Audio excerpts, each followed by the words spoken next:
Olá pessoal, tudo bom com vocês? Eu sou o professor Renilson e hoje a gente vai dar início a mais um módulo da nossa disciplina, beleza?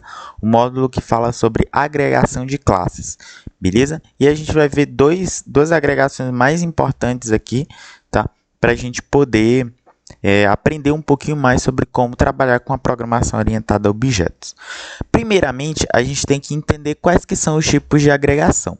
Hoje em dia, a gente tem 4 tipos de agregação de classes. A gente tem o tipo associação, agregação, composição e dependência. O tipo associação, ele possui uma dependência de tempo de vida do componente, ou seja, quando a gente cria um objeto, esse objeto ele tem um tempo de vida, que vai depender do tipo de associação realizado na classe, beleza? E aí, essa relação faz uso desse objeto, beleza? Exemplo, quando a gente tem uma classe professor e curso, por exemplo, a gente sabe que todo professor, certo, é responsável por um curso, beleza? Então, tanto o professor como o curso podem existir de forma independente. Por quê? Porque o professor não necessariamente precisa estar logado em um curso, beleza? Ele pode trabalhar de forma independente, sem a necessidade de precisar estar responsável por o curso, pois ele ainda continua sendo um professor. Então, se porventura a gente tiver essas duas classes, a classe professor e a classe curso, o objeto professor vai existir independente se o objeto curso existir ou não, ou se ele for destruído ou não, beleza? Por isso a gente diz que essas duas classes são independentes, tá bom? Beleza. Eu posso criar um objeto, então, de curso. O objeto curso vai estar disponível para qualquer pessoa olhar o curso, certo?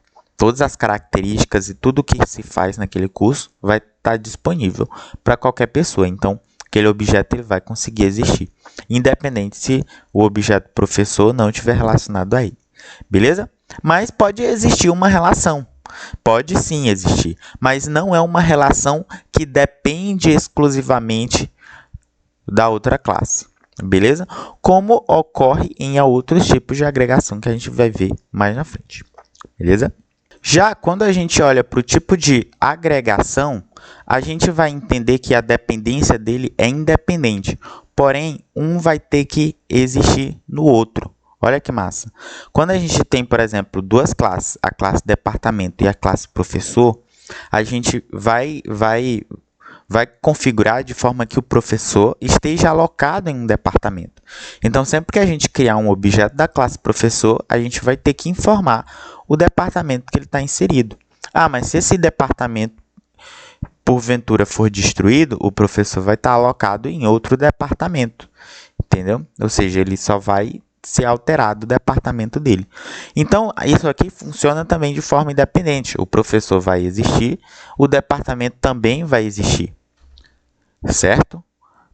E não necessariamente um vai ter que depender do outro para coexistir. Então, o professor ele pode ou não estar alocado em um departamento, mas ele vai estar lá dentro, vai estar locado em um departamento. Então, por isso que a relação dele tem um objeto de outra classe. Nesse caso, seria do tipo departamento.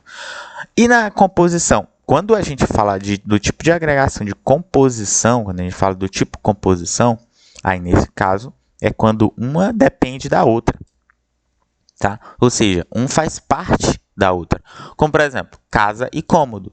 Não tem como existir um cômodo sem ela estar dentro de uma casa. Em nenhum momento isso pode acontecer, certo? Se existe uma casa, existe o cômodo. E se existe o cômodo, ele está presente dentro de uma casa.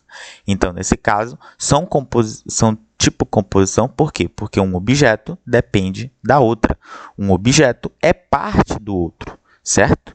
Agora, quando a gente vem para a dependência, essa dependência ela é temporária, tá vendo? Então, significa dizer que o tipo de dependência, o tempo de vida é temporário. Vai coexistir em algum momento e depois ele vai ser perdido. Como, por exemplo, relatório e professor. Toda vez que eu tiver um professor, eu posso alocar um relatório, né? Ou seja, eu posso criar um relatório. O professor ele pode desenvolver um relatório.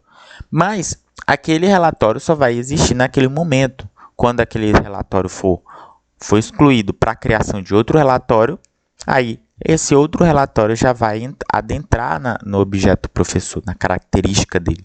Então, nesse caso, é uma dependência temporária, beleza? Por isso que é chamado de dependência.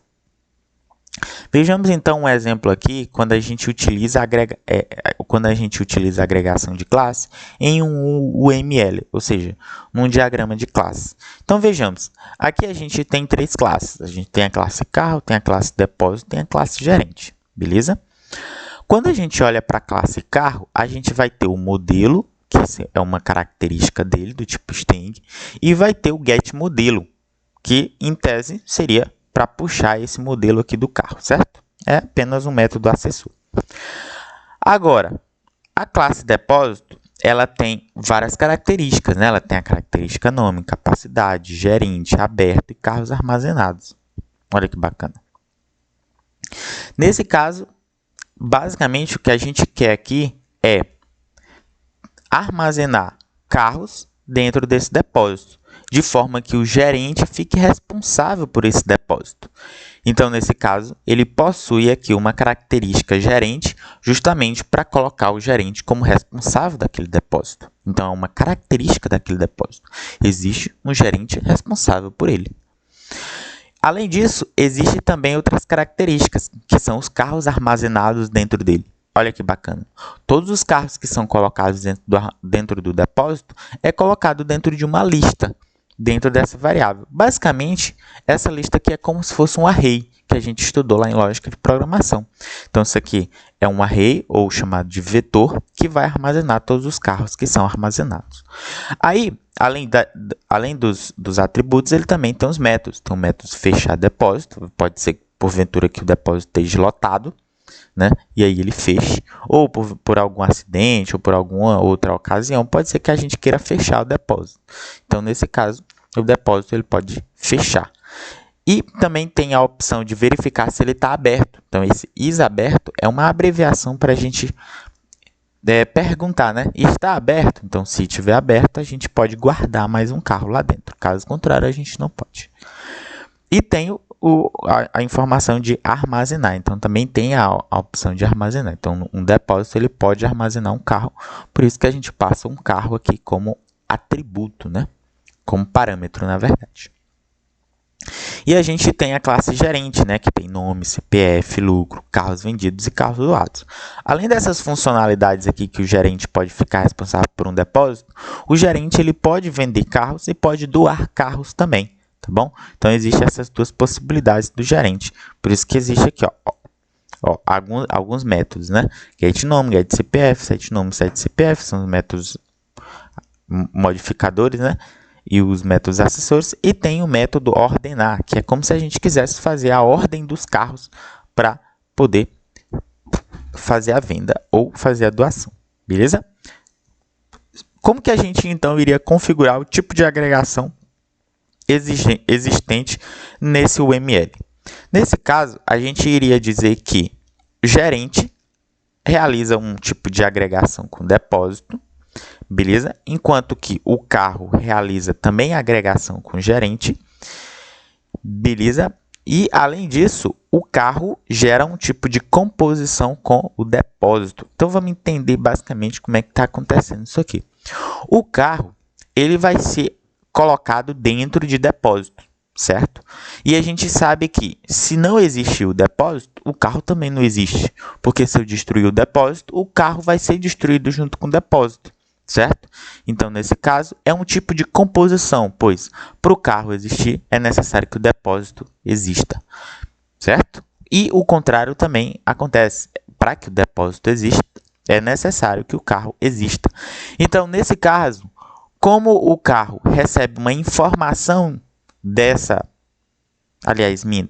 como o depósito recebe uma informação de carro dessa classe aqui, a gente vai dizer que depósito compõe carro, beleza? Outra coisa, nesse caso aqui a gente tem carro e gerente, correto? Como a gente tem carro gerente, a gente tem uma informação de que o gerente ele é responsável pelos carros vendidos. Então, nesse caso, existe um tipo de agregação aqui, já que o carro agrega a gerente, beleza? Outro detalhe aqui interessante é que o gerente também agrega ao depósito, já que existe uma informação aqui do gerente responsável por esse depósito, beleza? E aí vocês podem estar se perguntando, beleza, professor, mas aqui tu tem o tipo de dado inteiro, tu tem o tipo de dado string e aqui tu tem o tipo de dado gerente. Como assim? Como a gente chama esses tipos de dados? Sim, existem esses tipos de dados na linguagem de orientação a objeto e a gente dá esse nome de tipo abstrato de dado, beleza? Então, basicamente, a gente pode encerrar nossa aula por aqui, pessoal. Beleza? Então, tchau, tchau.